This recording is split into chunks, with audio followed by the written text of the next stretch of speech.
বাংলাদেশে এবার ভোটের মাঠে অন্যান্য সব আলোচনার সাথে একটি বড় আলোচনার নাম হচ্ছে ক্যাম্পেইন বাস। স্মার্টফোন আর সোশ্যাল মিডিয়ার যুগেও রাজপথের রাজনীতিতে এক অপরাজেয় কৌশলের নামই ক্যাম্পেইন বাস।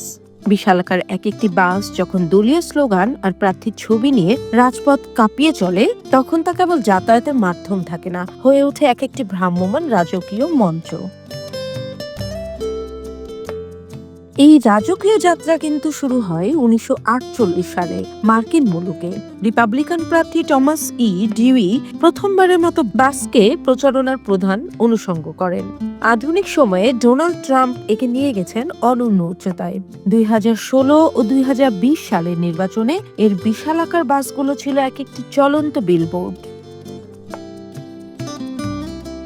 আটলান্টিক পেরিয়ে এই ট্রেড পরে থিতু হয় যুক্তরাজ্য, সেখানে একে বলা হয় ব্যাটল বাস।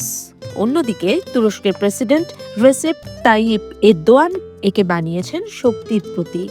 তার নির্বাচনী ক্যারাভানগুলোতে থাকে অত্যাধুনিক সাউন্ড সিস্টেম আর বিশাল এলইডি স্ক্রিন, যা তুরস্কের প্রতিটি প্রান্তে তার বার্তা পৌঁছে দেয়। দক্ষিণ এশিয়ায় বাসের ব্যবহার যেন এক শিল্প।